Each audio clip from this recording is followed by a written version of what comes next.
Hello, അപ്പോൾ ഇന്നത്തെ recipe നല്ല അടിപൊളിയായിട്ടുള്ള ഒരു ഈവനിങ് സ്നാക്കാണ്. എളുപ്പത്തിൽ ചെയ്യാൻ പറ്റുന്ന ഒരു വെറൈറ്റി ആയിട്ടുള്ള ഒരു സ്നാക്കാണ് കേട്ടോ. മുട്ട വെച്ചിട്ടുള്ളൊരു പിസ്സ ടൈപ്പിലുള്ള ഒരു സ്നാക്കാണ്. അപ്പോൾ ഇതിന് വേണ്ടിയിട്ടൊരു ബൗളിലോട്ട് മുട്ട പൊട്ടിച്ചൊഴിക്കാം. 3-4 മുട്ട ചേർത്ത് കൊടുക്കാം കേട്ടോ. ഞാനിപ്പോൾ 3 മുട്ടയാണ് ഇതിലോട്ടിപ്പോൾ ആദ്യം ചേർത്ത് കൊടുക്കുന്നത്. എന്നിട്ട് നമുക്ക് നോക്കിയിട്ട് വേണമെങ്കിൽ ചേർത്ത് കൊടുക്കാം.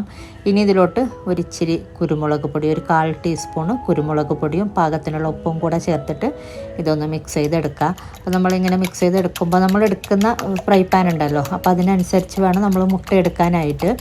വലിയ ഫ്രൈ പാനാണെങ്കിൽ 5 മുട്ട വരെ എടുക്കട്ടെ. ഞാനിപ്പോൾ വീണ്ടും ഒരു മുട്ട ചേർത്ത് കൊടുത്തിട്ടുണ്ട്, എനിക്ക് പോരാന്ന് തോന്നിയപ്പോൾ. മൊത്തത്തിൽ 4 മുട്ടയാണ് ഇപ്പോൾ ചേർത്ത് കൊടുത്തിട്ടുള്ളത്. ഇനി ഇതൊന്ന് എല്ലാം കൂടെ ഒന്ന് മിക്സ് ചെയ്തെടുത്താൽ മതി.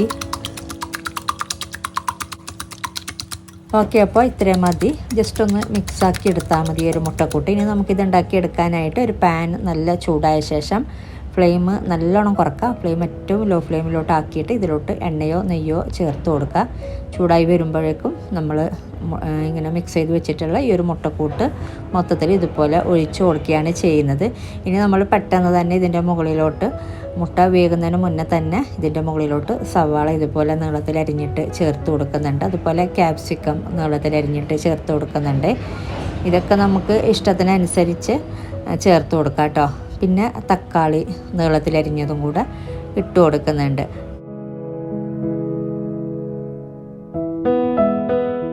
അപ്പോൾ ക്യാപ്സിക്കം ഇട്ട് കൊടുത്തിട്ടുണ്ട്. അതുപോലെ കുറച്ച് ഗ്യാപ്പുള്ളെടുത്ത് സവാള അരിഞ്ഞ് വെച്ചത് ബാലൻസ് ഉള്ളതും കൂടെ ഞാൻ കുറച്ച് ഇട്ട് കൊടുത്തിട്ടുണ്ട്.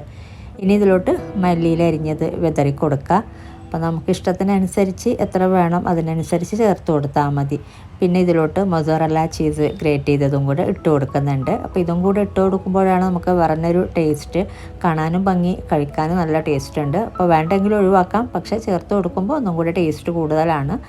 അപ്പോൾ ഇതുപോലെ ഇങ്ങനെ ഇടയ്ക്കിടയ്ക്ക് ഇതുപോലെ മൊത്തത്തിൽ ഇങ്ങനെ വിതറി കൊടുത്തിട്ടുണ്ട്. ഒരു 1/4 കപ്പ് അല്ലെങ്കിൽ 1/2 കപ്പിൻ്റെ അടുത്തൊക്കെ ചേർത്ത് കൊടുത്താൽ മതി. 1/4 കപ്പിനേക്കാളും കുറച്ച് കൂടുതൽ തന്നെ ചേർത്ത് കൊടുക്കുക, ഗ്രേറ്റ് ചെയ്തത്. ഇനി ഇതിലോട്ട് ഒറിഗാനോ കുറച്ച് വിതറി കൊടുക്കുന്നുണ്ട്. ഒറിഗാനോ ഇല്ല എന്നുണ്ടെങ്കിൽ കുറച്ച് കുരുമുളക് പൊടി ഇട്ട് കൊടുത്താലും മതി. ഞാൻ ഒറിഗാനോ ഇട്ട് കൊടുത്തിട്ടുണ്ട്. അപ്പോൾ ഇത്രയേ ഉള്ളൂ കേട്ടോ. ഇനി നമ്മളിത് മൂടി വെച്ചിട്ട് ഫ്ലെയിം നല്ലോണം കുറച്ച് വേവിച്ചെടുക്കുക. അപ്പോൾ ഇത് വെന്തിട്ടുണ്ട്. കുറച്ച് നേരം വെച്ചാൽ മതി, അപ്പോൾ പെട്ടെന്ന് തന്നെ വെന്ത് കിട്ടും. ചീസൊക്കെ ഒന്ന് മെൽട്ടായിട്ട് പിന്നെ മുട്ട മുകൾ ഭാഗമൊക്കെ ഒന്ന് നമുക്കറിയാമല്ലോ, വെന്ത് വരുമ്പോൾ തന്നെ ഒന്ന് ചെറുതായിട്ട് ഡ്രൈ ആയി വരുമ്പോൾ നമ്മളിത് സൈഡൊക്കെ ഒന്ന് മെല്ലെ ഇളക്കി കൊടുത്തിട്ട് വേറൊരു പാൻ ഞാൻ ഓൾറെഡി ചൂടാക്കാൻ വേണ്ടിയിട്ട് വെച്ചിട്ടുണ്ട്. എന്നിട്ട് നമ്മൾ ഇതിലോട്ട് ഒരിച്ചിരി എണ്ണയും കൂടെ ഒഴിച്ചു കൊടുത്തിട്ടുണ്ട് കേട്ടോ, സ്പ്രെഡ് ചെയ്ത് കൊടുത്തിട്ടുണ്ട്. എന്നിട്ട് ഇതിലോട്ട് കമഴ്ത്തി കൊടുക്കുകയാണ് ചെയ്യുന്നത്. ഇനി മറ്റേ ഭാഗം കൂടെ നമുക്കൊന്ന് വേവിച്ച് കുറച്ച് നേരം ഒന്ന് വെച്ചിട്ട് നമുക്കിത് മാറ്റാം ഈ ഒരു പാനിൽ നിന്നും. അപ്പോൾ ഇതായിട്ടുണ്ട്. ഒരുപാട് നേരം വെക്കേണ്ടതില്ല, ഒരു 2-3 മിനിറ്റൊക്കെ വെച്ചാൽ മതി. ഇനി നമുക്കിത് ഒരു പ്ലേറ്റിലോട്ട് കമഴ്ത്തി കൊടുക്കാം. അപ്പോൾ ഇതുപോലെ കമഴ്ത്തി കൊടുക്കുകയാണ് ചെയ്യുന്നത്, അല്ലെങ്കിൽ ഇത് പൊടിഞ്ഞു പോകും. പിന്നെ ഒന്നല്ല എന്നുണ്ടെങ്കിൽ നിങ്ങൾക്ക് പാനിൽ നിന്ന് തന്നെ കട്ട് ചെയ്തിട്ട് എടുക്കാം, ഫ്ലെയിം ഓഫ് ചെയ്തിട്ട്. അല്ലെങ്കിൽ ഇതുപോലെ കമഴ്ത്തി കൊടുത്തിട്ട് ഈ ഒരു രീതിയിൽ കാണുമ്പോൾ കാണാനും നല്ല ഭംഗിയാണ് ഇങ്ങനെ നമ്മൾ സെർവ് ചെയ്യുമ്പോൾ. അതുപോലെ നല്ല ടേസ്റ്റും ഉണ്ട് കഴിക്കാൻ. അപ്പോൾ ഈ ഒരു രീതിയിൽ ട്രൈ ചെയ്യാത്തവർ ട്രൈ ചെയ്ത് നോക്കാം.